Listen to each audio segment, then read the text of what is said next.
ఆయన యొక్క ప్రేమ ద్వారా ఆకర్షింపబడి ఆయన సన్నిధికి వచ్చిన మీ అందరికీ యేసుక్రీస్తు నామములో నా వందనాలు. చిన్న ప్రేయర్ చేసుకుని వాక్యం చూసుకున్నాం. సైన్యములకు అధిపతి యెహోవా పరిశుద్ధుడు పరిశుద్ధుడు పరిశుద్ధుడు. గడ్డి పరకతో సైతం నువ్వు మాట్లాడించగలిగిన సమర్థవంతుడు ప్రభు. నువ్వు మమ్మల్ని జ్ఞాపకం చేసుకో అయ్యా. నీ న్యాయత్రాసులో మమ్మల్ని వేస్తే గాలిగెగురు ధూళి కన్నా దుమ్ము కన్నా హీనమై ఉన్నాం ప్రభు. ఏ పాటి వాళ్ళం గాడిద కన్నా హీనంగా ఉన్నాం ప్రభు. నీ కృపలో కనికరములో మమ్మల్ని జ్ఞాపకం చేసుకొని జీవము కలిగిన దేవుని యొక్క వాక్యము మేమందరము ధ్యానము చేయుచుండగా వినగలిగిన చెవులు గ్రహించే ఆత్మ ప్రతి ఒక్కరికి నువ్వే అనుగ్రహించమని యేసుక్రీస్తు నామమున ప్రార్థన చేయుచున్నాను తండ్రి, ఆమేన్. మత్తయి సువార్త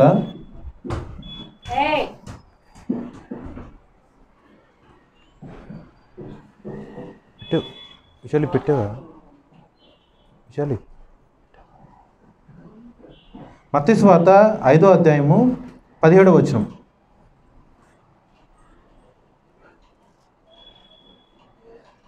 ధర్మశాస్త్రమును అయినను ప్రవక్తల వచనములైనను కొట్టివేయవచ్చి తిని అని తలంచవద్దు. నెరవేర్చుటకే గాని కొట్టివేయుటకు నేను రాలేదు. ఆకాశమును భూమియు గతించిపోయినవే గాని ధర్మశాస్త్రమంతయు నెరవేరు వరకు దాని నుండి ఒక్క పొల్లైనను ఒక్క సున్నా అయినను తప్పిపోదని నిశ్చయముగా మీతో చెప్పుచున్నాను. విన్నారా వాక్యం? ఇది మత్తయి సువార్త 5వ అధ్యాయము 17వ వచనం. మత్తయి సువార్త 5వ అధ్యాయము 17, 18 ఈ 2 వచనాలు మీరు విన్నారు కదా. ఈ వాక్యం చెప్పింది ఎవరు? స్వయాన యేసుక్రీస్తు ప్రభు వారు పలికిన మాట ఇది. ధర్మశాస్త్రములైనను ప్రవక్తల వచనములైనను. ధర్మశాస్త్రం వేరా, ప్రవక్తల వచనం వేరా? రెండు వేరు వేరా? రెండు ఒకటేనా? ధర్మశాస్త్రములైనను ప్రవక్తల వచనములైనను కొట్టివేయవచ్చి తినని తలంచవద్దు. నెరవేర్చుటకే కానీ కొట్టివేయుటకు నేను రాలేదు. యేసుక్రీస్తు ప్రభువారు దేనికి వచ్చారు, దేనికి రాలేదు? ఇక్కడ రాసిన వాక్యం నేను రాలేదు. ధర్మశాస్త్రములైనను ప్రవక్తల వచనములైనను కొట్టివేయుటకు యేసుక్రీస్తు ప్రభువారు రాలేదు. ఆ వాక్యములను నెరవేర్చుటకు యేసుక్రీస్తు ప్రభువారు ఈ యొక్క భూలోకానికి వచ్చారు.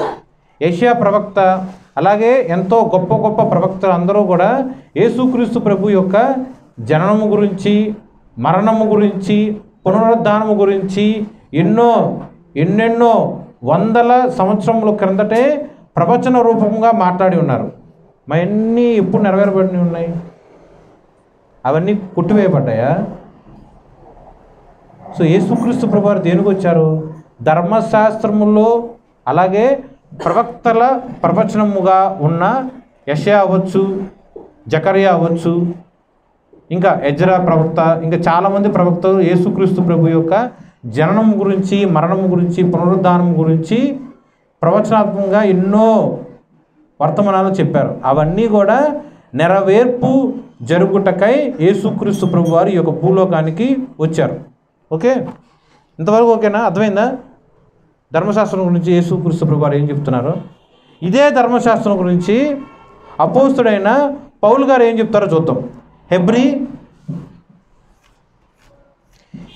అపోస్తుడైన పౌలు గారు హెబ్రీ సంఘానికి రాసిన పత్రిక 8వ అధ్యాయం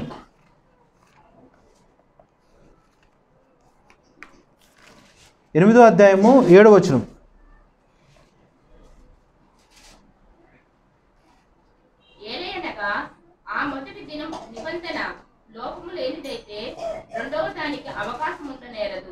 చాలండి. హెబ్రీలకు రాసిన పత్రిక 8వ అధ్యాయము 7వ వచనం. ఆ మొదటి నిబంధన లోపము లేనిదైతే రెండవ దానికి అవకాశం ఉండనేరదు. అండర్లైన్ చేసుకోండి.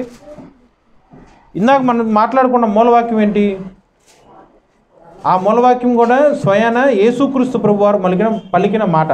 అదే ఇప్పుడు మాట్లాడిన ఈ యొక్క హెబ్రీ 8:7 8వ అధ్యాయము 7వ వచనంలో అపోస్తలుడైన పౌలు గారు ఏం చెప్తున్నారు? మొదటి నిబంధన లోపము లేనిదైతే రెండవ దానికి అవకాశం ఉండనేరదు. హెబ్రీ పత్రిక అంటే యాకోబు పత్రిక అన్న ముందుంటుంది.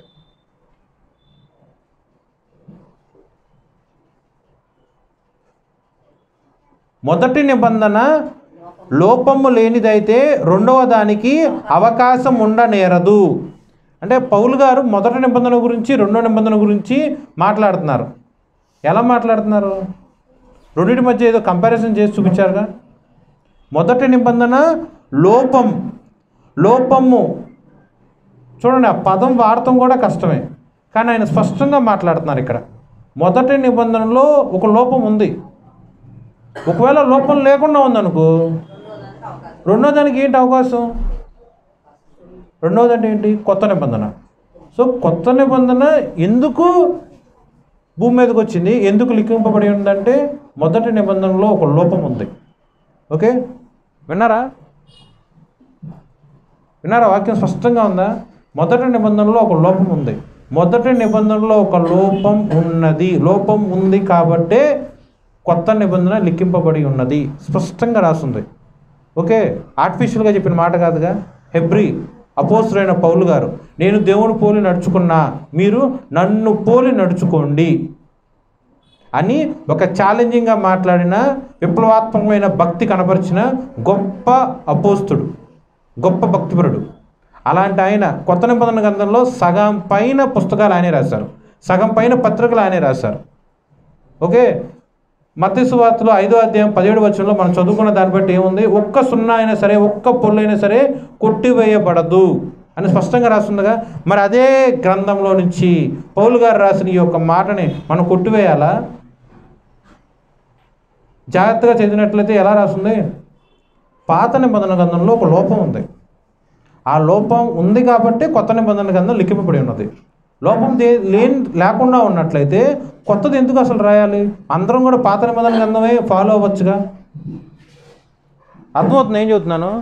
జాగ్రత్తగా వినటం మాత్రమే కాదు, మీ యొక్క మనోనేత్రములు వాక్యము ద్వారా తెరిపింపబడాలని దేవుణ్ణి అడుగుతూ ఉండండి. పాత నిబంధన గ్రంథంలో ఒక లోపం ఉంది కాబట్టి కొత్త నిబంధన గ్రంథం లిఖింపబడి ఉన్నదని పౌలు గారు స్పష్టంగా చెప్పారు. ఎప్పుడన్నా విన్నారు ఈ మాట?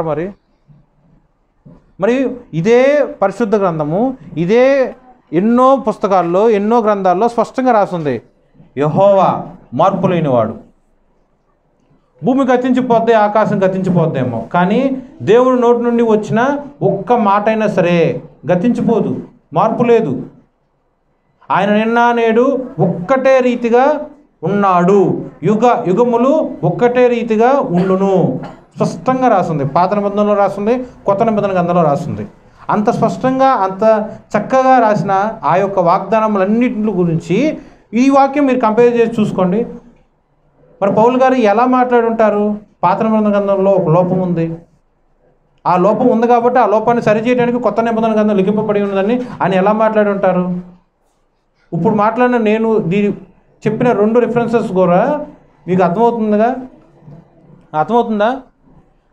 మరి అన్నప్పుడు ఎలా చెప్పారు ఆయన? అంటే ఆ మాటలో తప్పు ఉందనా, లేకపోతే పాత నిబంధన గ్రంథంలో లోపం లేదనా?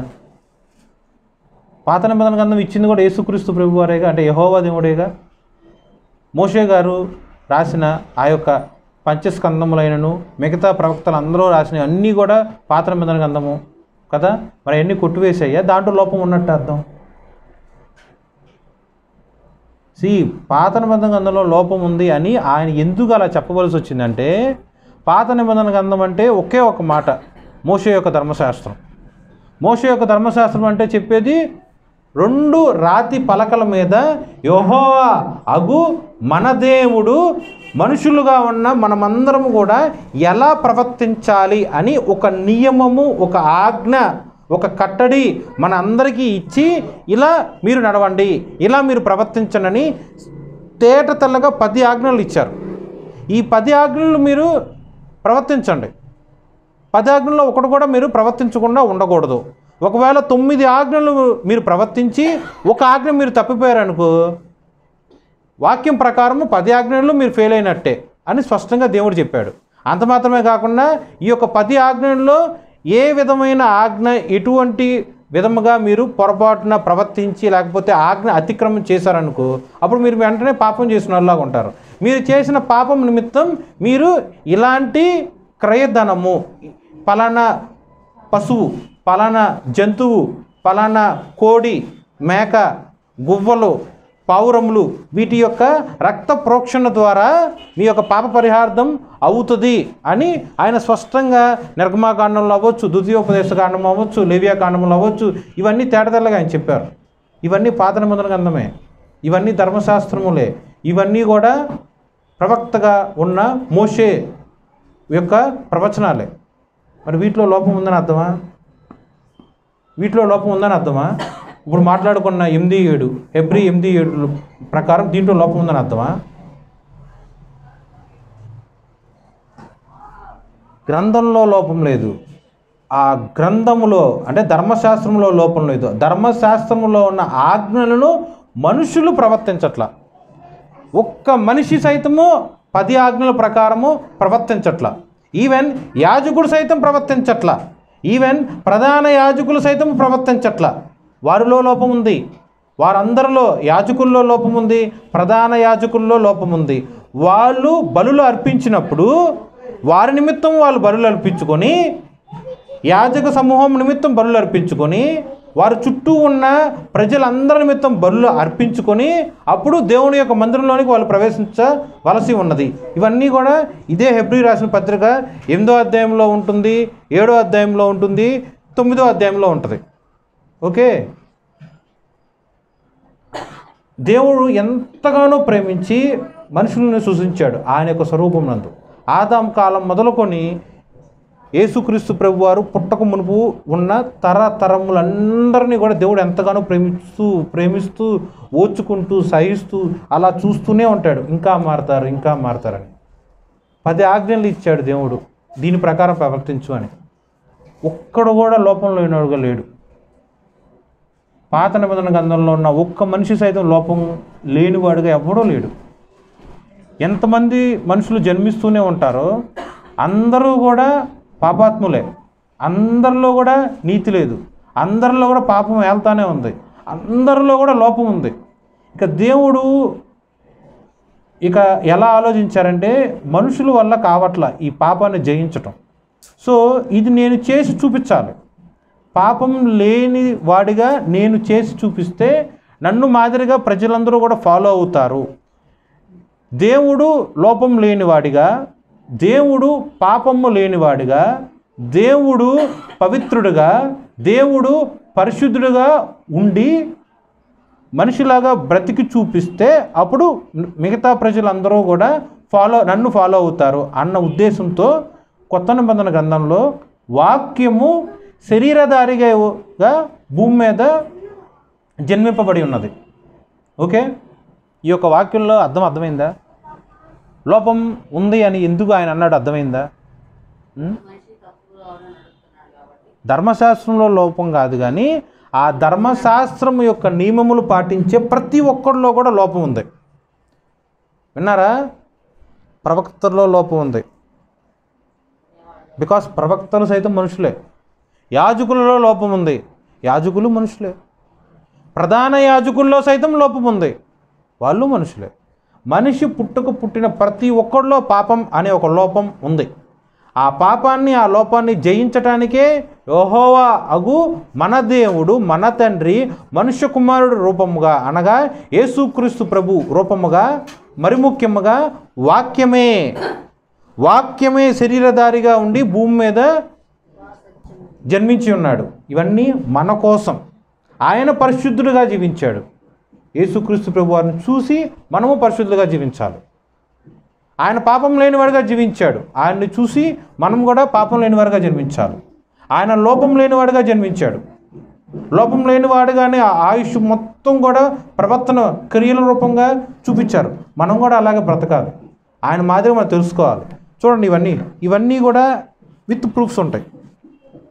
సో యేసుక్రీస్తు ప్రభు వారు అలా చెప్పారు, పౌలు గారు ఎలా చెప్పారు. ఆ పౌలు గారు చెప్పిన వాక్యంలో లోపం ఉందంటే గ్రంథం లోపం చేయాలని కాదు. ఓకే, ఆ ఆజ్ఞలన్నీ కూడా ఏ మనిషి కూడా పాటించలేకపోతున్నారు. ఏ మనిషి కూడా, ఒకవేళ మనిషి కనుక పాటించినట్లయితే దేవుడు మనుషుల రూపంగా వచ్చి అవన్నీ క్రియల రూపంగా ప్రవర్తన చేసి జరిగించాల్సిన అవసరం ఏముంది? అర్థమైందా?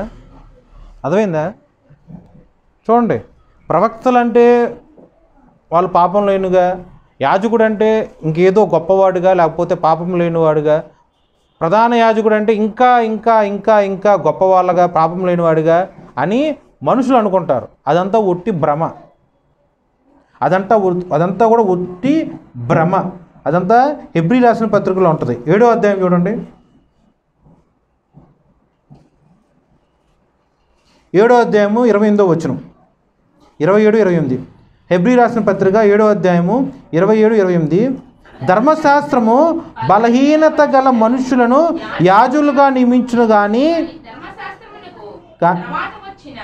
ప్రమాణపూర్వకమైన వాక్యము నిరంతరమును సంపూర్ణ శుద్ధి పొందిన కుమారుని నియమించిన కనుక ఈయన ఆ ప్రధాన యాజకుని వలె మొదట తన సొంత పాపముల కొరకు, తర్వాత ప్రజల పాపముల కొరకును దినదినము బలులను అర్పింపవలసిన అవసరము గలవాడు కాడు.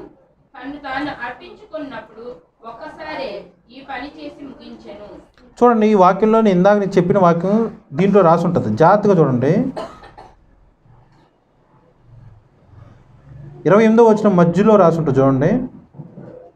మొదట తన సొంత పాపముల కొరకు, తరువాత ప్రజల పాపము కొరకును దినదినము బలులను అర్పించవలసిన అవసరము కలదు. ఎవరండి వీళ్ళు? యాజకుల గురించి ఎలా రాస్తుంది? మొదట యాజకుడు చేసిన సొంత పాపముల నిమిత్తం బలులు అర్పించాలి. తరువాత యాజకుడు కింద ఉన్న ప్రజలందరూ 100 మంది ఉంటే 100, 1000 మంది ఉంటే 1000, వీళ్ళందరి పాపములు గురించి బలులు అర్పించవలసి ఉన్నది. అదే యేసుక్రీస్తు ప్రభు వారైతే ఒకే ఒకసారి బలి అర్పించారు. ఏం బలి అర్పించారు? యాజకుడైనా ప్రజలైనా ప్రధాన యాజకుడైనా సరే ఏదో ఒక జంతువుని, ఎద్దు అవ్వచ్చు, మేకలు అవ్వచ్చు, గొర్రెలు అవ్వచ్చు, గువ్వలు అవ్వచ్చు, పావురాలు అవ్వచ్చు, కోడవచ్చు, ఇలాంటి జంతువులు తీసుకొచ్చి బలి అర్పించారు. ఆ బలి అర్పించడం ఒక నది ప్రవహించినట్టు రక్తము ఏరులుగా పారింది. ఓకే, కానీ యేసుక్రీస్తు ప్రభు వారు ఎవరినో తీసుకొచ్చి బలి అర్పించారా? కాదు, తన్ను తాను బలిగా అర్పించుకున్నాడు. ఎంత ప్రేమ! ఆయనే బలి, ఆయనే గొర్రె, ఆయనే మనకి వాక్యం, ఆయనే నీతిమంతుడు. ఎంత ప్రేమ ఉంది! ప్లస్ ఇప్పుడున్న దాంట్లో కామన్ పాయింట్ ఏంటి? ఏ యాజకుడైనా సరే, ఏ మనిషి అయినా సరే వాళ్ళు చేసిన పాపముల నిమిత్తం బలి అర్పించారు. మరి యేసుక్రీస్తు ప్రభు వారు తను చేసిన పాపం నిమిత్తం బలి అర్పించారా? ఆయన అసలు పాపం లేదని ఉంది కదా. నాలో పాపం ఉందని ఎవరు నేరస్థాపన చేయగలడు అని ఒక ఛాలెంజింగ్ మాట్లాడిన మాట ఆయన. మరి ఆయనలో ఉన్న పాపం నిమిత్తం ఆయన బలి అర్పించారా? కాదుగా. తను ప్రేమించిన తన ప్రజల నిమిత్తము బలి అర్పించారు. ఆ బలి ఎలాంటి బలి? తన దేహమును, తన ప్రాణమును వెలగా, క్రయధనముగా నా కోసం వెచ్చించాడు, నీ కోసం వెచ్చించారు. దీంట్లో ఎంత ప్రేమ మీకు కనబడాలి? ఆలోచన చేయండి. ప్రధాన యాజకులైనా సరే ప్రవక్తలైనా సరే వాళ్ళందరూ చేసిన బలు నిమిత్తము ఏదో జంతువులు తీసుకొచ్చి బలులుగా ఇచ్చేస్తారు. ఇప్పుడున్న కాలంలో ఆస్తిపాస్తులు అంటే ఇల్లు, పొలాలు అలా ఉంటాయి. అప్పుడున్న కాలంలో ఆస్తిపాస్తులు అంటే జంతువులు. మాకు ఇన్ని 100 గొర్రెలు ఉన్నాయి, ఇన్ని 1000 మేకలు ఉన్నాయి, మాకు ఇన్ని 100 గుర్రాలు ఉన్నాయి, ఇలా చెబుతారు ఆస్తిపాస్తులు అంటే. ఇప్పుడున్న కాలంలో ఆస్తి అంటే ఏంటి? మాకు ఇన్ని ఎకరాల పొలాలు ఉన్నాయి, ఇంత స్థిరాస్తులు ఉన్నాయి అని చెప్తారు. డిఫరెన్స్ చూడండి. అప్పుడున్న కాలంలో ఎందుకు జంతువులను ఆస్తిగా చెప్తారంటే ఇందుకు. ఇదంతా కూడా చూడండి, సంవత్సరం కాలంలో క్రమం ప్రకారం బైబిల్లో ఎలా ఉందంటే, ఒక సంవత్సరం కాలం ఉంటుంది. దేవుడి యొక్క చిత్తానుసారంగా మోషేకి దేవుడు చెప్పిన విధంగా ఒక గుడారమును, పరిశుద్ధ ఆలయమును నిర్మిస్తారు. ఓకే, గుడారం నిర్మిస్తారు. దాంట్లో ఎలా ఉంటుంది? పరిశుద్ధుడు అంటే యాజకుడు ప్రవేశించే స్థలం ఉంటుంది. అది దాటి కొంచెం ముందుకెళ్తే అతి పరిశుద్ధులు ప్రవేశించే స్థలం ఉంటుంది. యాజకులు ప్రవేశించే స్థలం ఉంటుంది, ప్రధాన యాజకుడు ప్రవేశించే స్థలం ఉంటుంది. ప్రధాన యాజకుడు ప్రవేశించే స్థలంలో యాజకులు వెళ్ళకూడదు. ఓకే, యాజకుడు వెళ్ళే స్థలంలోకి ప్రధాన యాజకుడు వెళ్ళొచ్చు, అది దాటుకొని ఇంకా ముందుకు వెళ్ళాలి ప్రధాన యాజకుడు ప్రవేశించే స్థలంలోకి. ఇలా యాజకుల్లో ఒక డిఫరెన్స్, ప్రధాన యాజకుల్లో ఒక డిఫరెన్స్, వాళ్ళు చేసే పాపంలో ఒక డిఫరెన్స్, వాళ్ళు అర్పించే బలుల్లో ఒక డిఫరెన్స్. కానీ యేసయ్యలో ఏం మార్పు ఉంది? సో ఆయన యాజకుడు కన్నా గొప్పవాడు, ఆయన ప్రధాన యాజకుడు కన్నా గొప్పవాడు. వారైతే వాళ్ళ సంపాదనలో తీసుకున్న బలులు తీసుకొచ్చి, జంతువులు తీసుకొచ్చి రక్త ప్రోక్షణ విధిస్తున్నారు. అది కూడా ఫస్ట్ ఆఫ్ ఆల్ వాళ్ళు చేసిన పాపముల నిమిత్తం వాళ్ళు బలులు అర్పిస్తున్నారు. కానీ మనల్ని రక్షించిన యేసుక్రీస్తు ప్రభువారు, పాపము లేని యేసుక్రీస్తు ప్రభువారు, నిత్యుడుగా ఉన్న యేసుక్రీస్తు ప్రభువారు, సజీవుడుగా ఉన్న యేసుక్రీస్తు ప్రభువారు తనకు తన్ను తాను అర్పించుకున్నారు. ఇలా భూమి మీద ఏ ఒక్క మనిషిన్నా చేశాడా? నీ తల్లిదండ్రులు చేశారా? ఎంత చక్కగా ఉంది ఆ వాక్యం చూడండి. మళ్ళీ నేను చదువుతాను. 7వ అధ్యాయము 27-28లో, ధర్మశాస్త్రము బలహీనత గల మనుషులను యాజకులుగా నియమించును. యాజకులు అంటే వాళ్ళు బలవంతులని అర్థమా? బలహీనులైన మనుషులను, ప్రతి ఒక్క మనిషిలో బలహీనత ఉంటుంది. బలహీనత గల మనుషులను యాజకులుగా నియమించును. కానీ ధర్మశాస్త్రమునకు తరువాత వచ్చిన ప్రమాణపూర్వకమైన వాక్యము అనగా కొత్త నిబంధన గ్రంథము నిరంతరము సంపూర్ణ సిద్ధి పొందిన కుమారుని నియమించను. సో యాజకుల్లో బలహీనత ఉంది. కొత్త నిబంధన గ్రంథంలో వాక్యాన్ని నిరూపణగా నెరవేర్చబడిన యేసుక్రీస్తు ప్రభువారు ఎలాంటి వారు?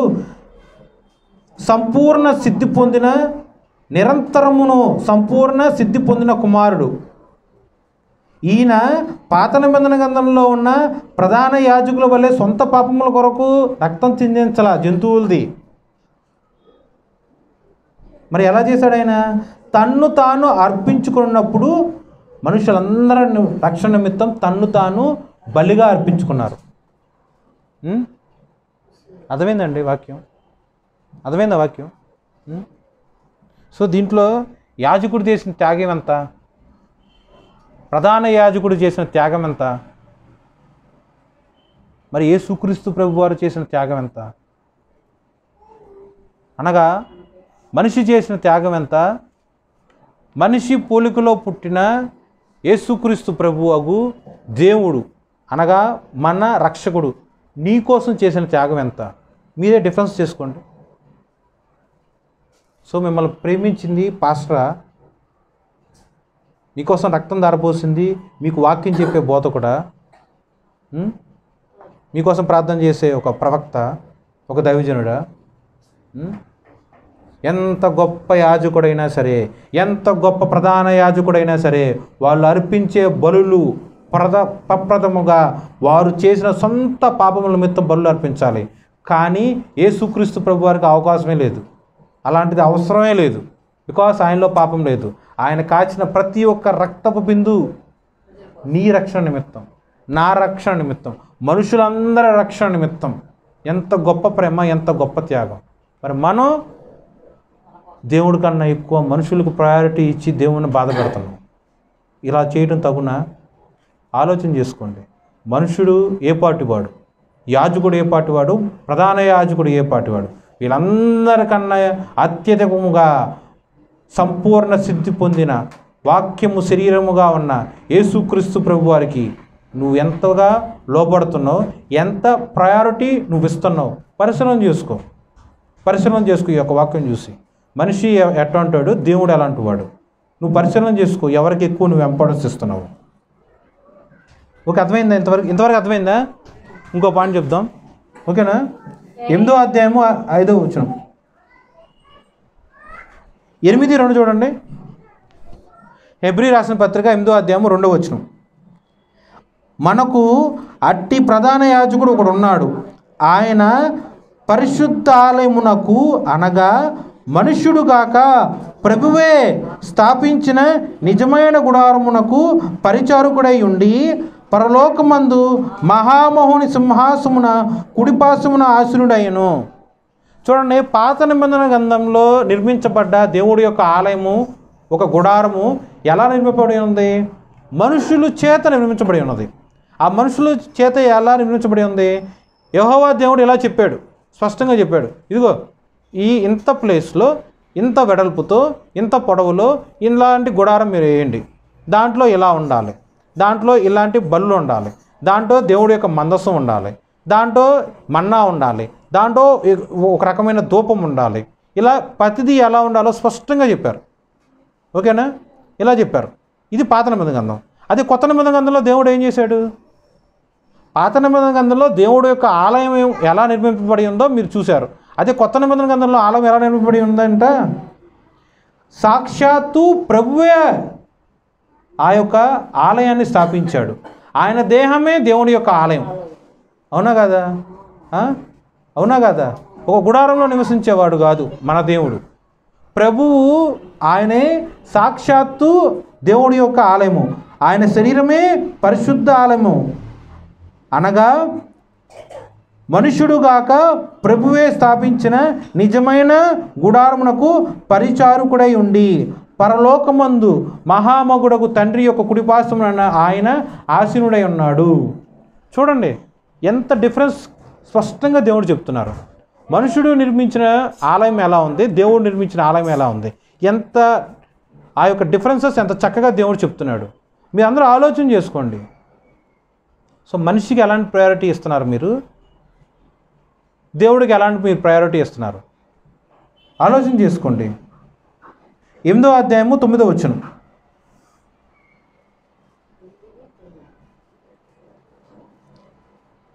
8వ అధ్యాయము 9వ వచనం. ఐగుప్తు దేశంలో నుండి వీరి పితరులను వెలుపలకు రప్పించుటకై వారిని చేయి పట్టుకొనిన దినమున వారితో నేను చేసిన నిబంధన వంటి కాదు. చదవండి.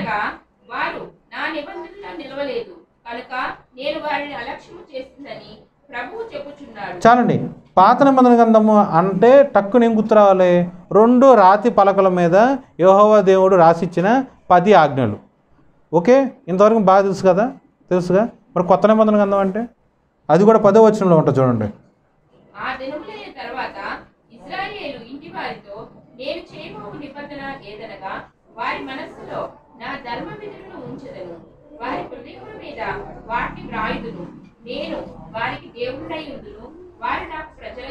చాలండి. చూడండి డిఫరెన్సెస్ చూడండి. పాత నిబంధన గ్రంథంలో రాతి పలకల మీద ఆజ్ఞలు ఉన్నాయి. కొత్త నిబంధన గ్రంథంలో ఎక్కడుంటాయి ఆజ్ఞలు? ఎక్కడున్నాయి ఆజ్ఞలు? మనస్సులో, హృదయములో. పాత నిబంధన గ్రంథంలో అంటే కేవలం రాతి పలక మీద ఉన్న ఆజ్ఞలను పాటించడం అంతే. ఒకవేళ పాటించలేదు అనుకో, ఎంతైతే పాపం చేశారో ఆ పాప లెక్క ప్రకారము ఇదిగో ఇంత బలి అర్పించు, ఈ పాపం కొట్టివేయబడింది అని ఆనాడు అలా మాట్లాడారు. కానీ కొత్త నిబంధన గ్రంథం వచ్చేసరికి ఆజ్ఞలు ఎక్కడ ఉంటాయి? ఎక్కడ ఉంటాయి? ఎక్కడ రాతుల్లో లేవు, అంటే రాయి మీద లేదు, మనుషుల ద్వారా కాదు, స్వయంగా నీ హృదయంలో ఉంది. స్వయంగా నీ హృదయంలో ఉన్నప్పుడు నీకు దేవుడికి మధ్యలో మనిషి ఎందుకు ఇంకా? నీ హృదయంలో దేవుడి యొక్క ధర్మ విధులు ఉన్నాయి. నీ మనసులో దేవుడి యొక్క ధర్మ విధులు ఉంచబడెను. నీ హృదయములు మీద వాటిని వ్రాయుదును. చూడండి, నిన్ను రాసుకోమన్నాడా? మరి నువ్వు మనిషికి ఎందుకు ఇస్తావు ప్రయారిటీ? అంటే నువ్వు కాపరులకి, సంఘ కాపరులకి ఎందుకు నువ్వు అలా లక్ష్య పెడతావు? వాళ్ళని తక్కువ చేయాలని కాదు నా ఉద్దేశం, వాళ్ళకి మర్యాద ఇవ్వాలి. ఓకే, వాళ్ళని తక్కువ చేసి కాదు నేను చెప్పేది. నువ్వు మనిషికే అంత విలువ ఇచ్చి అంత రెస్పెక్ట్ ఇస్తుంటే మరి దేవుడికి నువ్వు ఎంత రెస్పెక్ట్ ఇవ్వాలి? దేవుడు నువ్వు ఎంతగా మర్యాద ఇవ్వాలి? వాళ్ళంటే రాతి పలకల మీద రాసి ఇదిగో ఇలా పాటించాయా అని చెప్పారు అంతే. వాళ్ళైతే ఫస్ట్ బలి అర్పించాల్సి వస్తే నీ కోసం బలి అర్పించారా? కాదు, ముందు వాళ్ళ కోసం బలి అర్పించుకున్నారు, తర్వాతే నీ వరకు వచ్చారు. అవునా కాదా? అవునా కాదా? మీకు ఇంకా చాలా ప్రాక్టికల్గా చెప్పాలంటే తల్లి ఆకలిగా ఉంటుంది, అన్నం తినాలి. తినకపోతే తల్లికి నీరసం వస్తుంది. ఆ టైంలో తన గర్భవాసాన్ని పుట్టిన పిల్లలు వచ్చేసి అమ్మ ఆకలిగా ఉందంటారు. ఫస్ట్ మీరు అందరూ తల్లులేగా మీరు చెప్పండి, మీరు తిని పిల్లలు పెడతారా? పిల్లలు తిన్నాక మీరు తింటారా? మీకు ఆకలిగా ఉందిగా, మీరు తిని పెట్టచ్చుగా. అరే భూలోకంలో మనిషి పుట్టిన మీకే ఎంత ప్రేమ ఉంటే మరి దేవుడికి ఎంత ప్రేమ ఉండాలి? తల్లి అయినా మరుస్తుందేమో, తల్లి తను జన్మించిన చంటి పిల్లలైనా మరుస్తుందేమో. నేనైతే నేను మరవను. చూడు, నా అరచేతులు నేను చెక్కుకొని ఉన్నా. సృష్టి యావత్తులో ఏ ఒక్క మనిషిలో అయినా సరే గీతలు లేకుండా ఉందా? ఒక్క మనిషి అన్నా ఉన్నాడా? దేవుడి యొక్క అరచేతిలో ఒక గీతలాగా నువ్వు ఉన్నావు, చెక్కుకొని ఉన్నాడు. దేవుడే చెక్కుకున్నాడు. సో ఆయన చెక్కుకుంది ఎవరన్నా తుడపగలరా? ఎరేజర్ తీసుకొచ్చి రబ్ చేస్తే పోయే పెన్సిల్ గీత అది కాదు. దేవుడు నిన్ను చెక్కుకొని ఉన్నాడు. ఎంత ప్రేమ ఆయనకి! మరి ముఖ్యంగా ఆయన నీ గురించి స్పష్టంగా చెప్తున్నాడు. రాతి మీద పెట్టిన ఆజ్ఞలు పగిలిపోతాయేమో, తరాలు మారిపోయినప్పుడు అవి తొలగింపబడతాయేమో, ఎక్కడో పెట్టి స్థితిలావస్థలో ఉంటాయేమో. కానీ కొత్త నిబంధన గ్రంథం వచ్చేసరికి నీ హృదయంలో, నీ మనసులో, నీ ఆలోచనలో నువ్వు పెట్టుకోవాల్సిన అవసరం లేదు. దేవుడే స్వయంగా ఆయనే చేస్తాడు. నీ మనసులో దేవుడి యొక్క ధర్మవిధములు ఆయన ఉంచుతాడు. నీ హృదయంలో దేవుడు వాటిని వ్రాస్తాడు. దేవుడు రాసిని ఎవరు చెరిపివేయగలడు? దేవుడు పలానా చోట ఉంచిన ఆ యొక్క ధర్మవిధులను ఎవరు దొంగిలించగలరు? ఇవన్నీ జరగాలి. ఇంతగా దేవుడు చేస్తున్నాడు కదా, మరి ఆయనకి ఇవ్వాల్సిన రెస్పెక్ట్, ఆయనకి ఇవ్వాల్సిన ఆధిక్యత నేనైనా మీరైనా ఎందుకు ఇవ్వట్లా అనేదే వాక్యం. పాత నిబంధన గ్రంథంలో అలా ఉంది, కొత్త నిబంధన గ్రంథంలో ఎలా ఉంది? పాత నిబంధన గ్రంథంలో ఉన్న ప్రతి విధమైన ఆ యొక్క లోపమును, అంటే పాపమును జయించలేని మనిషి యొక్క బలహీనతను దేవుడు స్వయంగా మనుష్య కుమారుడుగా వచ్చి చేసి చూపించి, నీ హృదయంలో నేనే ఉంటా, నీ ఆలోచనలో నేనే ఉంటా, నీ హృదయంలో నా ఆజ్ఞలన్నీ నేనే వ్రాస్తా, ఇలా లిఖింపజేస్తాను, నేను అవి పెడతాను. దేవుడు అలా చేసినప్పుడు అపవాది వచ్చి ఎక్కడ దొంగిలించలేడు, ఎవరు దాన్ని చెరిపివేయలేరు. ఇంత ఆధిక్యత దేవుడు కనపరిచినప్పుడు ఏ మనిషి అయినా సరే ముందు వాళ్ళు చేసుకున్న పాపాల కోసం వాళ్ళు పాప పరిహార్థంగా ప్రవర్తిస్తారు, మాట్లాడతారు, బరులు అర్పిస్తారు. అదే నేనైతే నీ కోసము నా రక్తమే దారబోసా, ఇంత ప్రేమ నేను నీ పట్ల కనపరుస్తున్నా కదా, నేనంటే నీకు ఎందుకు అంత లోకువా అని దేవుడు ప్రశ్నిస్తున్నాడు. నన్ను నీ తండ్రిగా నువ్వు ఎందుకు అంగీకరించు? నా నామున నువ్వు ఎందుకు బాప్తీసం తీసుకోవు? నా యొక్క శరీరము, నా యొక్క రక్తంలోనికి నువ్వు ఎందుకు రావు? ఇంకా ఎంతకాలం ఇంకా అన్యత్వంలోనే ఉంటారు? దేవుడు ప్రశ్నిస్తున్నాడు. చెప్పగలరా సమాధానం? ఆయనకి చెప్పండి. ఎందుకు ఆయనకి చెప్పాలి? బికాజ్ నేను చేయలే, నీ రక్షణ నా చేతుల్లో లేదు, నీ పాపమును పరిహరించడానికి నాకు హక్కు లేదు, అధికారం లేదు. నేనంటే ఏమైనా చేసుకోగలిగితే ముందు నా కోసం నేను చేసుకుంటా. ఓకేనా? పాత నిబంధన గ్రంథమైనా ధర్మశాస్త్రమైనా సరే, ఏ యాజకుడైనా సరే ముందు వారి కోసం వాళ్ళు చేసుకుంటారు. కానీ దేవుడు అట్లా కాదు. స్వయంగా నీ కోసం ఆయన చేస్తాడు. అట్టి దేవుడికి నువ్వు ఇవ్వాల్సిన ఆధిక్యత నువ్వు తూచా తప్పకుండా ఇవ్వు. అలా నువ్వు ఇస్తే దేవుడు ఎంతగానో సంతోషిస్తాడు. పరిశుద్ధాత్మని దుఃఖపరుస్తున్నట్టు ఏనాడు కూడా మనము ప్రవర్తించకూడదు. 2 కొరింథీయులు 3:6.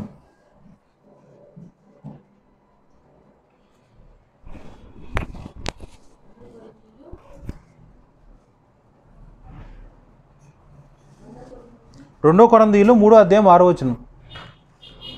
ఆ పిల్లాడు ఏడుస్తున్నాడు చూడు పాపి.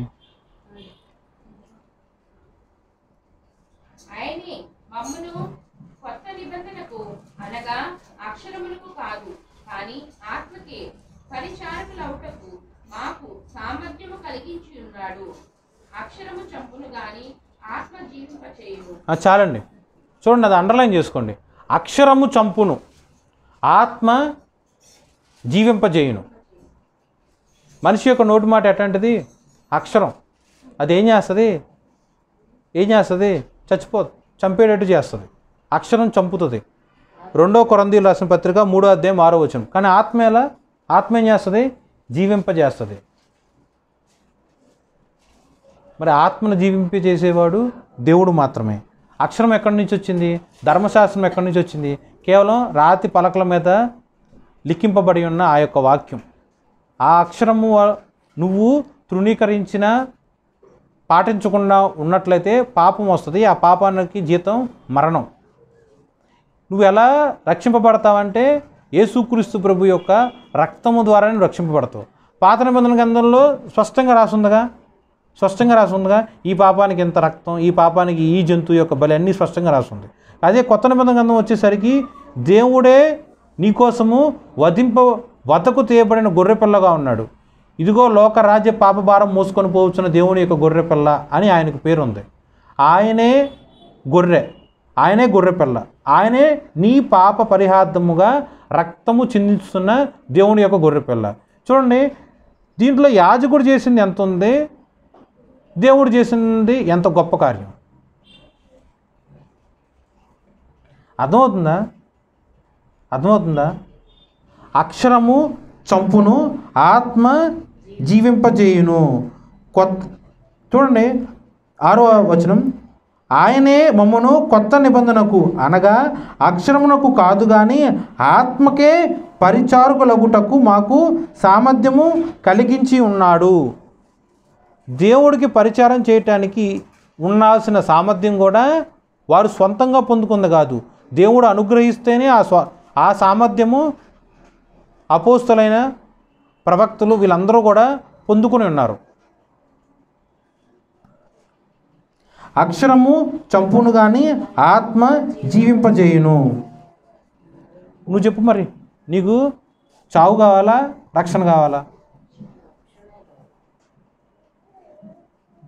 ధర్మశాస్త్రము ఫాలో అయితేనేమో అక్షర ఫాలో అయినట్టు. అదే కొత్త నిబంధన గ్రంథంలో ఫాలో అయితే మాత్రము అక్షరం కాదు, ఆత్మను ఫాలో అయినట్టు. ఎందుకు? ఆయనే ఆత్మ, ఆయనే జీవం. వాక్యం ఉందా? నేనే మార్గము, నేనే సత్యము, నేనే జీవమునై ఉన్నాను. ఆయనే ఆత్మ. ఒకానొక మత్తయి సువార్తలో చక్కగా ఒక వాక్యం రాసి ఉంటుంది. నేను భయపడుతున్నా ఏదన్నా మనిషికి, నా భయం ఎంతగా నేను తీసుకెళ్తుందంటే వాక్యాన్ని సైతం నేను అలక్ష్య పెట్టేటట్టు నా దేవుడిగా అర్థం చేసుకుంటాడులే. తెలిసి ఉద్దేశపూర్వకంగా నేను పాపం చేస్తున్నా. ఎందుకు ఆ పాపం చేస్తున్నాను? ఆ ఎదురుగా ఉన్న ఆ మనిషికి భయపడి వాళ్ళు నన్ను ఏదన్నా చేస్తారేమో, వాళ్ళు నన్ను ఏదన్నా భయపెడతారేమో, లేదా వాళ్ళని సంతృప్తిపరచడానికి, వాళ్ళ యొక్క మెప్పు నేను పొందటానికి, ఓకే, కానీ నేను నా భక్తి జీవితంలో కాంప్రమైజ్ అయిపోయి నేను పాపం చేస్తున్నా. కానీ వాక్యం ఏం చెప్తుంది? నువ్వు వాళ్ళకి ఎందుకు భయపడుతున్నావు? వాళ్ళు నిజంగా బలవంతులు అనుకో, ఒకవేళ చంపాల్సిన పరిస్థితే వచ్చిందనుకో, వాళ్ళు నేను చంపుతారేమో, వాళ్ళు నీ శరీరాన్ని చంపుతారేమో, అంతవరకే. కానీ దేవుడికి ఎలాంటి శక్తి ఉంది? దేవుడు తలుచుకుంటే శరీరాన్ని చంపగలడు, ఆత్మని చంపగలడు. మరి నువ్వు మనిషికి భయపడాలా? అంటే శరీరాన్ని నాశనం చేసే మనిషికి నువ్వు భయపడాలా?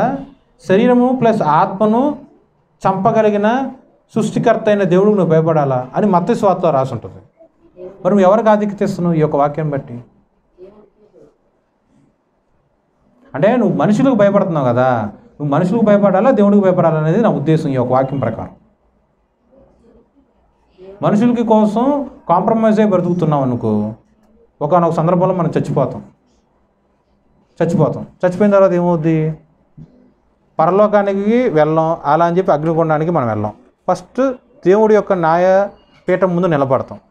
అప్పుడు దేవుడు అడుగుతాడు, నీ యొక్క బ్రతుకు దినములన్నింటిలో కూడా నువ్వు సువార్త ఎప్పుడు విన్నావు అని అడుగుతాడు. నేను విన్నాను అని నువ్వు చెప్తావు అనుకో. మరి సువార్త నువ్వు విన్నప్పుడు ఎవరు నిజదేవుడు, ఎవరు నిజదేవుడు కాదు, నిరూపణగా పలానా వాళ్ళు విగ్రహారాధన, ఇవన్నీ కూడా మనుషుడి యొక్క హస్తకృత్యములుగా చేయబడిన ప్రతిమలు, నియమములు, మనుషుడు యొక్క తృప్తి కోసం నిర్మించబడ్డ ఈ యొక్క ఆలయములు. కానీ నిజదేవుడు ఎవడు అని నీకు తేటతెల్లగా వివరింపబడిందా లేదా అని అడుగుతారు. అప్పుడు నువ్వేం చెబుతావు? అవును నేను విన్నానని నువ్వు చెప్తావు. చెప్పిందా? మరి అన్నిసార్లు నీకు చెప్పబడి ఉన్నది, అన్నిసార్లు నువ్వు విన్నావు, నువ్వు విన్న తర్వాత కూడా నువ్వు ఎందుకు రక్షణలోకి రాలేదని దేవుడు అడుగుతాడు. అప్పుడు ఏం చెబుతారు సమాధానం? ఏం చెబుతారు సమాధానం? సరే పోనీ ఉదాహరణకు మా అమ్మనే తీసుకుందాం. మా హస్బెండ్ ఒప్పుకోలేదండి, అందుకే నేను రక్షణలోకి రాలేదండి అంటారు అని అందనుకో, అప్పుడు దేవుడు ఇచ్చే సమాధానం ఏంటి? ఇదిగో మరి నీ హస్బెండ్ కూడా ఎక్కడే ఉన్నాడు, ఆయన కూడా రక్షణ తీసుకోలేదు, ఆయనేమో అగ్నిగుణంలో వేసేసాను బికాజ్ నీకన్నా ముందే కాలం చేశారు కాబట్టి, నువ్వు కూడా తీసుకోలేదు కాబట్టి పద నువ్వు కూడా వీళ్ళు అగ్నిగుండంలో కూర్చో అంటాడు. అవునా కదా? అదే నువ్వు రక్షణ తీసుకున్నట్లయితే చూడండి, మనకున్న ఆయుష్ కాలం భూమిలోకంలో చాలా చిన్నది. దేవుడి యొక్క కృప చొప్పున దేవుడిచ్చే ఆయుష్ 70 ఉండొచ్చు, లేకపోతే 80 ఉండొచ్చు, అంతవరకే.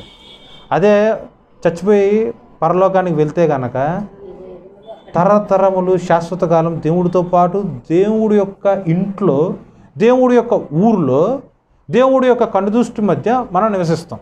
70 ఏళ్ళు కాదు, 80 ఏళ్ళు కాదు, శాశ్వత కాలం మనం ఉంటాం. సో 70 ఏళ్ళ కాలం వరకు చూసుకుని ఈ యొక్క ఆయుష్ మీద మనం దృష్టి పెట్టాలా, పరలోకమందు దేవుడి ఎదుట బతికే ఆ గొప్ప అదృష్టం కోసం మనం ఆశ కలిగి బ్రతకాలా? ఆలోచన చేయండి. మనుషులకు భయపెడితే కేవలము శరీరం మీద వారి యొక్క క్రియలు ఉంటాయేమో, అంటే నిన్నేమైనా దూషించచ్చేమో, భయపెట్టచ్చేమో, తిట్టచ్చేమో, కొట్టచ్చేమో, వస్తువులు ఉండొచ్చేమో, ఇలా మహా అయితే నీ ప్రాణమే తీస్తారేమో మనుషులైతే. కానీ దేవుడైతే నీ ప్రాణము నీ ఆత్మ రెండూ తీసేయగలడు. సో మనుషుల కన్నా ఎక్కువ దేవుడికి భయపడు. నీ ఆత్మకే ఆయనే అధికారి. నీ శరీరమునకు స్వస్థత ఇవ్వగలిగిన పరమ వైద్యుడు ఆయనే. నీ హృదయంలో నెమ్మది ఇవ్వగలిగిన శక్తివంతుడు ఆయనే. నీకు శాశ్వతమైన సంతోషము, ఎవరు ఆ యొక్క సంతోషాన్ని దొంగిలించలేడు, లాక్కోలేడు, తీసివేయలేడు. అట్టి సంతోషాన్ని ఇవ్వగలిగిన సమర్థవంతుడు దేవుడే. సో ఏ మనిషి అయినా సరే వాడి యొక్క ఆయుష్కాలం మొత్తంలో కూడా యాజకులకైనా, ప్రధాన యాజకుడికైనా, మనుషులకైనా భయపడకూడదు. ఎవరికి ఇవ్వాల్సిన ఘనత, ఎవరికి ఇవ్వాల్సిన ఆధిక్యత, ఎవరికి ఇవ్వాల్సిన మర్యాద వారికి ఇవ్వటమే. వీటన్నిటికన్నా అత్యధికముగా దేవుడికి మర్యాద ఇవ్వాలి. దేవుడి యొక్క ఇష్టపూర్వకంగా మనిషి ప్రవర్తించాలి. బికాజ్ ఏ మనిషి అయినా సరే ముందు వాళ్ళ స్వలాభం వాళ్ళు చూసుకుంటారు. ఇంకో ఉదాహరణ చెబుతానండి. విమానంలో వెళ్తున్నాం, ఒకే ఒక పారాషూట్ ఉంటుంది. 2 వ్యక్తులు ఉన్నారు విమానంలో, ఇద్దరు ఉన్నారు వ్యక్తులు. ఆ విమానం కూలిపోయే పరిస్థితి వచ్చింది. ఒక్క పారాషూటే ఉంది. ఆ 2 వ్యక్తులకి ఆ మధ్యలో ఆ పారాషూట్ ఉంది. నాకు కావాలని కొట్టుకుంటారు. ఎవరు బలవంతులైతే వాళ్ళకి వస్తుంది. అంతే. ఓడిపోయినాడు విమానంలో ఉంటాడు, గెలిచినాడు అది వేసుకొని దిగుతాడు. పోనీ తల్లి కొడుకు ఉన్నారనుకుందాం, ఏం చేస్తారు?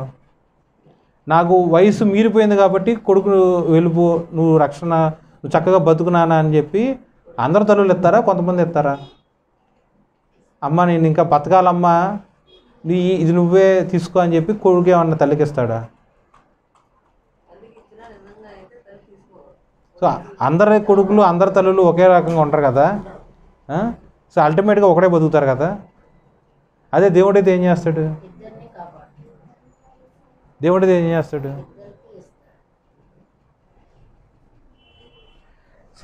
ఆ విమానంలో ఉన్న పారాషూట్ యేసుక్రీస్తు ప్రభువారు.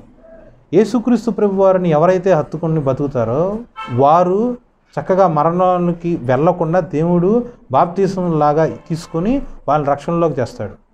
ఆ పారాషూట్ ఎవరి దగ్గర అయితే లేదనుకో, అక్కడ కోల్తాం డైరెక్ట్ అగ్నిగుణంలో పడతారు. అర్థమవుతుందా?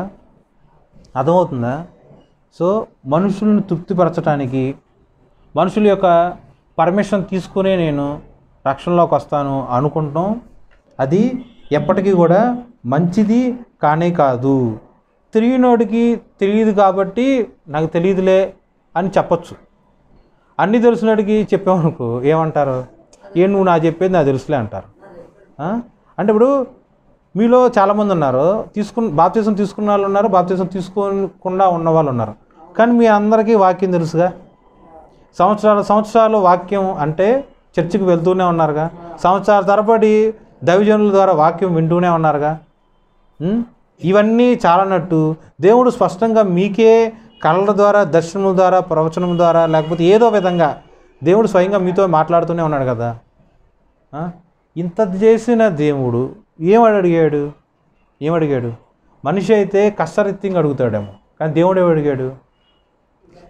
నన్ను నీ తండ్రిగా అంగీకరించు, అనగా నువ్వు నా బిడ్డగా మారు, నేనే భూలోకంలో నాకు తప్ప నువ్వు ఎవరికే మొక్కమాకు అని సాక్షార్థముగా, మనసులో కాదు సాక్షార్థంగా నువ్వు చెయ్యి. నీ యొక్క పుట్టుక కేవలం తల్లి గర్భం నుంచి వచ్చావు, కానీ నేను చెప్పేది నీటి ద్వారా లేక ఆత్మ ద్వారా నువ్వు బాప్తిజం తీసుకో. భూలోకంలో ఎటువంటిది ఆకాశమందైనా భూలోకమందైనా సరే పాతాళలోకమైనా సరే ఎవరికి నేను మొక్కను, దేవుడు తప్ప అంటే యేసుక్రీస్తు ప్రభు తప్ప నేను ఎవరికి నేను మొక్కను, ఆయనే నా తండ్రి, ఆయనే నా దేవుడని నేను విశ్వసిస్తున్నాను అని బాహాటముగా సాక్ష్యం ఇవ్వు. బాహాటంగా సాక్ష్యం ఇవ్వడం అంటే మనుషులందరి ముందు మాత్రమే కాదు, నువ్వు నీళ్ళలో మునిగి లెగుస్తావు. సో నీ సాక్ష్యం ఫస్ట్ నీళ్లు చూస్తున్నాయి, నువ్వు నిలబడ్డ భూమి చూస్తుంది, నువ్వు పీల్చే గాలి చూస్తుంది, ఆకాశం నీ పట్ల ఉంది, పంచభూతం నువ్వు సాక్షిగా. సో సృష్టి నీ గురించి సాక్ష్యం ఇస్తుంది. ఎంత ఆధిక్యత దేవుడిచ్చాడు. సో ఇన్ని సంవత్సరాల పాటు మరి అంటే ఎవరి కారణాలు వాళ్ళకు ఉంటాయి, తప్పు పడటానికి ఎవరికీ లేదు. ఇన్ని సంవత్సరాల పాటు మీకున్న ప్రాబ్లమ్స్తో మీరు తీసుకోవట్లేదేమో. ఉదాహరణకు మా అమ్మనే తీసుకుంటే, మా నాన్న ఒప్పుకోలేదని కొద్ది సంవత్సరాల పాటు తన బాప్తిజం తీసుకోకుండా వెనుకడుగు వేసిన సందర్భం ఉంది. కానీ ఒకానొక సందర్భంలో పలానా సంవత్సరం భయంతో ఒక సంవత్సరం తీసుకోవాలా, కానీ మరుసటి సంవత్సరం తీసుకుందగా ధైర్యం చేసి. తను తీసుకున్న రక్షణను ఆధారం చేసుకొని మా నాన్నగారి యొక్క చివరి రోజుల్లో ఆయనకి రక్షణ ఇప్పించిందిగా. ఆయన మృతి పొందిన తర్వాత దేవుడి యొక్క కృపలో పరలోకంలో ఆయన చేర్చబడి ఉన్నాడు. ఇన్ కేస్ ఆ టైంలో ఆయన రక్షణ తీసుకోకపోతే ఆయన ఎక్కడుండేవాడు? సో తన నిర్ణయము, రక్షణ నిమిత్తం తను తీసుకున్న నిర్ణయం, అంటే మా అమ్మ తీసుకున్న నిర్ణయం తన మటుకు తానే కాకుండా తన భర్తకి ఆ రక్షణ వచ్చింది. తను తీసుకున్న ఆ యొక్క రక్షణ బట్టి తన కొడుకు తన కూతురు కూడా రక్షణలోకి వచ్చారు. సో నువ్వు తీసుకోబోతున్న ఆ యొక్క రక్షణ అనే ఒక నిర్ణయము నీ మటుకే కాదు, నీ భర్త, నీ కొడుకు, నీ కూతురు, నీ అల్లుడు, నీ కోడల్లో, ప్లస్ నీ మనవల్లో మనవరాల్లో, నీ తరం మొత్తం వస్తుంది. ఈ అందరూ రక్షింపబడాలంటే ఫస్ట్ నీ దగ్గర నుంచే స్టార్ట్ అవ్వాలి. నేను నా ఇంటి వారు దేవుణ్ణి ఎరిగి దేవుణ్ణి ఆరాధించి దేవుణ్ణి నమ్ముతాం అని యెహోషువ చెప్తున్నారు కదా. వాక్యం మనం బ్రహ్మాండంగా తెలుసు కదా, బ్రహ్మాండంగా తెలుసు, ఫాలో అవటం రాదు. ఎవరికి బలహీనతలు వాళ్ళకు ఉంటాయి. తప్పు పట్టడానికి నేను చెప్పట్లా, అయిందేదో అయిపోయింది. గడిచిన కాలం తీసుకొచ్చి నేనేం తిప్పలేనుగా, మార్చలేను, మీరు చేయలేరు, ఎవరు చేయలేరు. ముందున్న సమయమైనా సరే తొందరపడు. ట్రైన్ వెళ్ళిపోతుంటే తొందరపడతావు, బస్సు వెళ్ళిపోతే పరిగెత్తుకుంటూ వెళ్తావు. పలానా సమయం అనగానే దానికన్నా 10 నిమిషాల ముందే ఉంటావు. మాది లంక గ్రామము, ఇక్కడ బస్సు మిస్ అయిపోతే మళ్ళీ పుట్లో రాదు, ఆలస్యం అయితే ఆటోలు ఉండవు అని పరుగుని వెళ్ళిపోతారు. మరి అగ్నిగుండంలో వెళ్తానికి మాత్రం ముందుంటావా?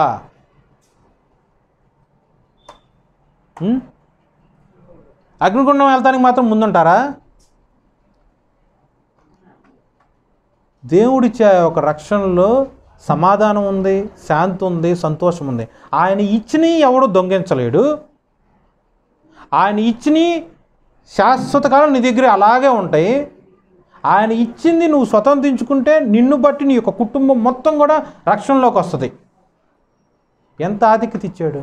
మల్టిప్లై అంటే నీకు ఒక్కదాన్ని తీసుకుంటే నీ ఒక్కదాన్ని అంటే ఒంటి సొమ్ములాగా నువ్వే ఉండవు, ఒంటి కొమ్ములాగా నువ్వు ఒక్కదానివే ఉండవు. నువ్వు ఒక్కదాని రక్షణ తీసుకుంటే నీ నుండి నీ భర్త లేకపోతే నీ భార్య, నీ గర్భవాసన పుట్టిన పిల్లలు, వాళ్ళని చేసుకున్న అల్లుళ్ళు అవ్వచ్చు, కోడళ్ళు అవ్వచ్చు, వారికి పుట్టిన బిడ్డలు అవ్వచ్చు. ఎంతమంది అండి, ఎంతమంది ఒంటి కొమ్ముగా ఉంటావు. మరి నువ్వు చూడండి, నువ్వు మరణించి అగ్నిగుండం పాలైతే నీతో పాటు నీ యొక్క కుటుంబం ప్లస్ నీ యొక్క వంశాలు మొత్తం అగ్నిగుండంలోకి నువ్వే చక్కగా తాడుకట్టుకుని తీసుకెళ్తున్నట్టు. అంతే రక్షణ కూడా అంతే. అదే రక్షణ నువ్వు తీసుకుంటే నీతో పాటు నీ యొక్క కుటుంబాన్ని, నీ యొక్క వంశాన్ని చక్కగా దేవుడికి అప్పచెబుతున్నట్టు. ఆయన ఏ కష్టమేం చేయమనలేదండి, రాళ్ళు మోయమనలా, రప్పలు మోయమనలా, ఏం చేయమనలా. ఆయనే దేవుడు అని చెప్పి తెలుసుకో. బాహాటంగా సాక్ష్యం ఇస్తున్నాడు. సంవత్సరాలు బడి కంఠఘోషతో ఆయన నీతో మాట్లాడుతున్నాడు. సంవత్సరాల తరబడి ఎన్నో రాత్రులు నీ దగ్గరికి వచ్చి దర్శించి నీకు తేటతెల్లగా చెప్తున్నాడు, తీసుకో రక్షణ, ఇది రక్షణ అని. ఎంతకాలము మంద చెవులు వేసుకొని బ్రతుకుతాం? దేవుడికి ఇవ్వాల్సిన ఘనత దేవుడికి ఇస్తే మనుషులు నీ పట్ల చేయలేని అద్భుత ఆశ్చర్య మహిమ కార్యములు దేవుడి యొక్క కృపలో నువ్వు పొందుకోగలవు. మనం చేయాల్సిన ఆ యొక్క రక్షణ అన్న ఒక చిన్న క్రియ మనం చేయకుండా దేవుడు నన్ను ఆశీర్వదించట్లేదు, దేవుడు నాకు స్వస్థత ఇవ్వట్లేదు, దేవుడు నాకు అది చేయలే, దేవుడు నాకు ఇది చేయలే అని దేవుడిని నిందించే హక్కు నీకుందా? నాకుందా? సో జాగ్రత్తగా పరిశీలన చేసుకోండి. అక్షరము చంపును, ఆత్మ వర్ధిల్ల చేయును. ఆ ఆత్మ దేవుడి వశంలో ఉన్నది, దేవుడి వశంలో ఉంది. చివరి వాక్యం మత్తయి సువార్త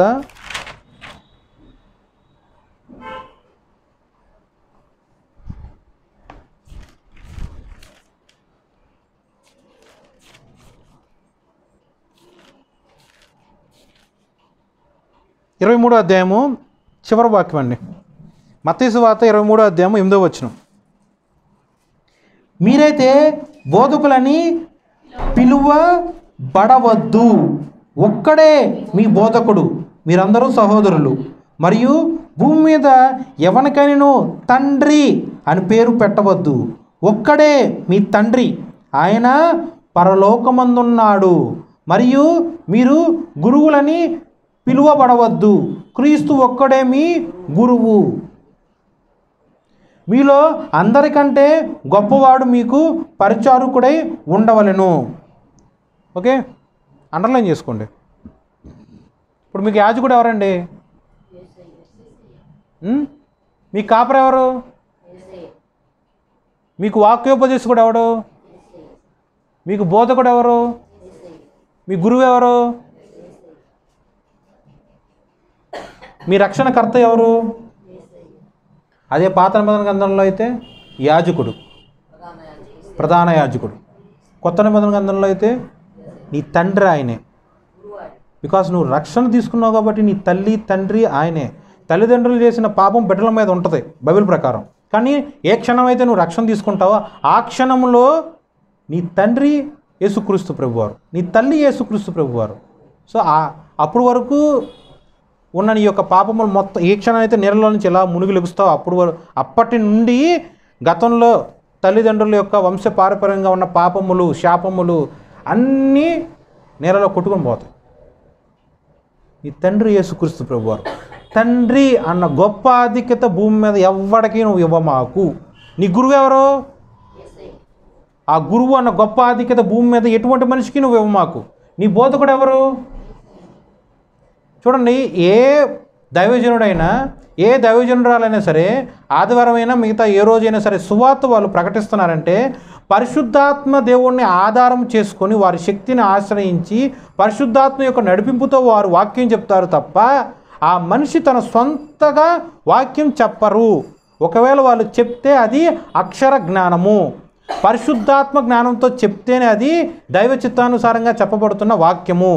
దీంట్లో ఉన్న కామన్ పాయింట్ ఏంటంటే పరిశుద్ధాత్మ యొక్క నడిపింపు మాత్రమే, మనిషిలో ఏమీ లేదు. సో వాక్యం చెప్పేది పరిశుద్ధాత్మ దేవుడు కాబట్టి, వాక్యము దేవుడే ఉన్నాడు కాబట్టి నీకు బోధకుడు నీకు గురువు దేవుడు మాత్రమే. నీకు కనిపించే నాలాంటి మనిషి కానే కాదు. ఈ క్షణం ఇక్కడ ఈ వాక్యం మాట్లాడినా సరే నేను కాదు నీ యొక్క బోధకుడిని, నేను కాదు నీ యొక్క గురువుని, నేను కాదు నీకు వాక్యమును పరిచయం చేసిన వాడిని, నేను కాదు ఇలా నడవండి ఇలా నడవద్దని చెప్పేది నేను కాదు. స్వయాన పరిశుద్ధాత్మ దేవుడు యేసుక్రీస్తు ప్రభువారు. నీ గురి నీ కంటికి కనిపించే మనిషి వైపు ఉండకూడదు. మనిషి అనేవాడు కేవలం పాపం. నా వరకు ప్రాణం మీదకి వస్తే నా ప్రాణం నేను కాపాడుకుంటా, నువ్వెవరివి? అదే యేసుక్రీస్తు ప్రభువారు అయితే తన ప్రాణాన్ని నీ కోసం దారపోసి ఉన్నాడు. మరి నువ్వు మనిషి వైపు ఎన్నాళ్ళు చూస్తావు? మనిషికి ఎన్నాళ్ళు నువ్వు భయపడతావు? మనిషి ఇచ్చే బహుమతుల కోసం ఎన్నాళ్ళు నువ్వు చెయ్యి చాపి దానముల కోసం అర్థిస్తావు? దేవుడి వైపు చూడు. రక్షణ ఆయనే, గురువు ఆయనే, తండ్రి ఆయనే, బోధకుడు ఆయనే, సమస్తము ఆయనే, సమస్తము ఆయనే. నీ శరీరము నీ ఆత్మ దేవుడి యొక్క భిక్ష. దానికోసము రక్షణ తీసుకొని ఆయన సంతోషించవలసి ఉన్నది. అర్థమైందండి? రక్షణ లేని వాళ్ళు వాక్యం జాగ్రత్తగా అర్థం చేసుకొని చూడండి, రక్షణ తీసుకోవడానికి 40 రోజులు ఉపవాసం ఉండాలి, లేకపోతే పలానా టైంలో తీసుకోవాలని ఎక్కడ బైబిల్లో లేదు.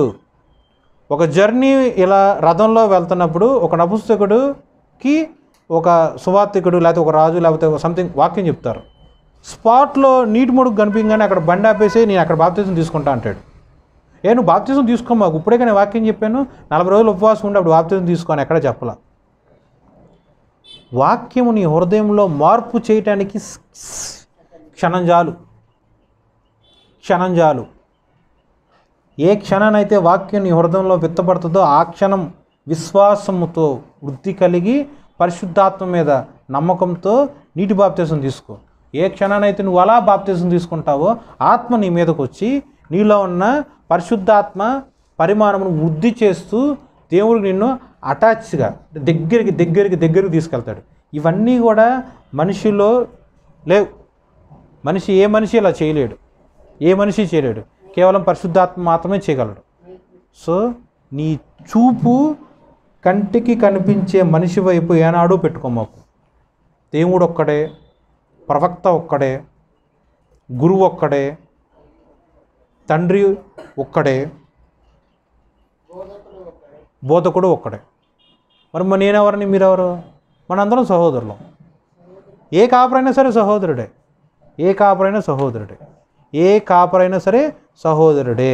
నేనండి ఎవరంటే ఎవరో ప్రవక్తలను, ఎవరో దైవజనురాలను గిట్టక నేను ఈ వాక్యం చెప్పానా? స్పష్టంగా వాక్యంలోనే ఉందిగా. 8వ వచనము, మీరైతే బోధకులని పిలువబడవద్దు, ఒక్కడే మీ బోధకుడు, మీరందరూ సహోదరులు. మనమందరం ఎవరు? చర్చ్లో ఉన్న వాళ్ళందరూ సహోదరులే. బోధకుడు ఎవరు లేడు, యేసుక్రీస్తు ప్రభువారే. సో మనిషికి ఇవ్వాల్సిన ఆధిక్యత ఏంటో ఇక్కడే చెప్తున్నారు. దేవుడికి ఇవ్వాల్సిన ఆధిక్యత ఏంటో కూడా ఇదే వాక్యం చెప్తుంది. మరి మనం మాత్రం మనుషుల యొక్క కొమ్ము కాస్తున్నాం. జాగ్రత్తగా పరిశీలన చేసుకోండి. దేవుడికి ఇవ్వాల్సిన ఘనత దేవుడికే ఇవ్వండి. చిన్న వాక్యం దేవుడు దీవించును గాక. ఆమేన్.